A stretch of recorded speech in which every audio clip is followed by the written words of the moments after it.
I never cared for titles, crests, or planetary lineages. I was Captain Reese Calder of the Union Vanguard, and in my unit, everyone bled the same color. In the thick of war, royal blood didn't matter. Only grit did. So when command quietly reassigned a civilian volunteer to my battalion during the Helios 4 evacuation campaign, I didn't blink. She arrived in standard combat fatigues, visor down, posture disciplined, and movements sharp. Nothing about her suggested nobility.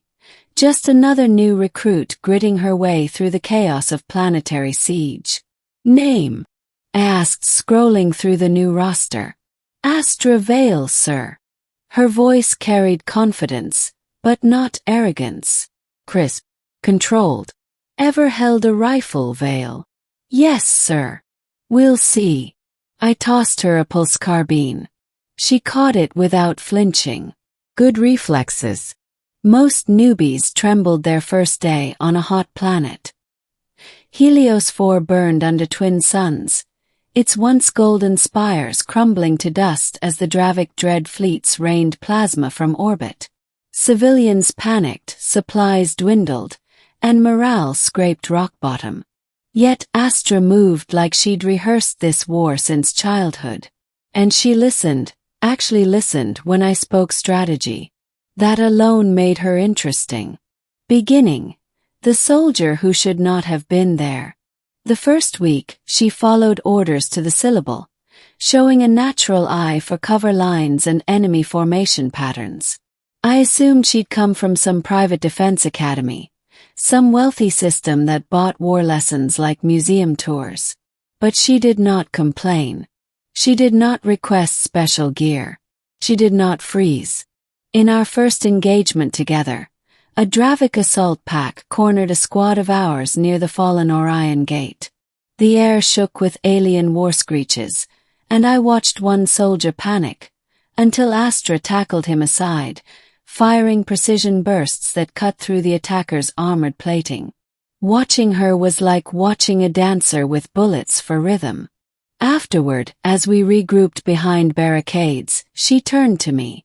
Permission to speak freely, sir? Granted. You push your troops hard. And you keep surprising me. A crease tugged her visor.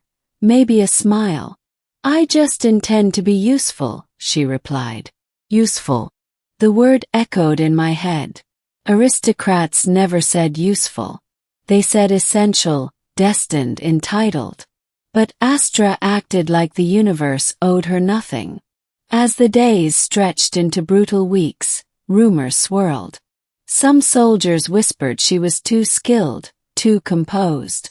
Some muttered she carried herself like command, but with none of command's arrogance. Me. I didn't care who she was. She fought. She stayed alive. She kept others alive. That was enough. Middle, the truth bleeds through. Helios 4 reached breaking point the night the Dravic breached the Capitol dome. Firestorms rolled through the polished plazas, burning centuries of architecture in hours. My unit was ordered to escort evacuees through Sector 6, the old royal district. Astra tensed the moment we crossed into the marble-lined corridor leading to the royal vaults. You've been here before, I noted. Her jaw clenched. Once. Strange answer. We moved quickly, but then the Dravic shock tide hit, towering warriors clad in bone-forged armor, blades humming with energy. The air filled with screams and the choking stench of scorched oxygen. One soldier fell. Then another. Our line crumbled like brittle iron. Astra broke formation, not fleeing but charging. She slammed into a Dravic brute with a force that defied her size, carving through their ranks with vicious precision. Her visor cracked, revealing eyes burning with fierce determination, and something else. Something regal, honed by duty far older than our war. Fall back to the vault door. I shouted, but she stayed in front, a shield where none should have stood. When one Dravic warrior lunged for her exposed back, Instinct overrode logic. I sprinted, diving into the blow, plasma blade ripping through alien flesh. Pain flashed as claws grazed my armor, but I held the line beside her. We fought until the plaza fell silent except for our ragged breaths and the flicker of dying plasma fields. She looked at me then, truly looked, visor shattered, face smeared with dust and sweat. Not scared, not shaken, simply relieved. You just saved your queen. Froze. Come again. She drew herself straight, weary but regal. I am Astra Valeria Helene, last surviving heir to House Helene, Queen of Heliosphore, though the title means little now. My brain stalled.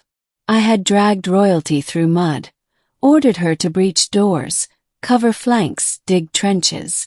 I had lectured her on discipline.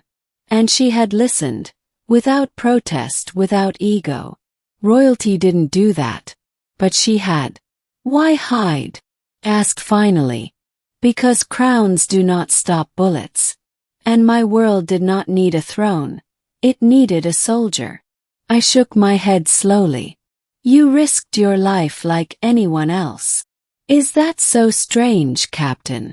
Duty does not change with status. I didn't know whether to salute or drag her to medbay. Before I could choose, alarms wailed, enemy reinforcements inbound. And she looked at me not as royalty, but as a commander. Captain Calder, she said quietly, help me save what remains. Ending, a kingdom reforged. We fell back to the evacuation point, protecting civilians through collapsing streets. Every step, I half expected her to claim command, bark orders, or retreat into privilege. She never did. She fought beside us, bled beside us, held the wounded and steadied the fearful. And when the last transport door opened, she refused to board until every citizen had entered first. When at last she stepped inside, exhaustion carved lines across her face. Not royal poise but earned fatigue. On the carrier medics swarmed us. One physician nearly fainted upon recognizing her. She silenced him with a look. No titles. Not yet. Later, on the observation deck overlooking the burning planet, she stood beside me silently.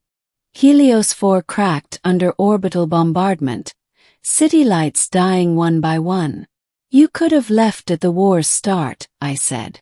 I could have, she agreed. But leaders do not abandon their people simply because the universe grows cruel. I studied her, not as a queen, but as the soldier I had known. What now? Asked. She exhaled slowly. We rebuild. In exile if we must. But Helios lives in its people, not its soil.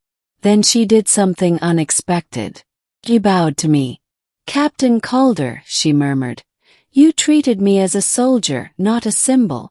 You saved not just my life, but my purpose. I shook my head. You did that yourself. A faint smile touched her lips. Even queens need someone to remind them they are mortal. We watched her world burn, but in that glow, something new sparked. Not the arrogance of royalty, but the fire of a leader forged in trenches, not thrones. From that day forward, she fought not above us, but with us. Queen made by bloodline. A leader made by war. And me. I stayed what I'd always been. The soldier who treated her like any other fighter. Until I learned she was more.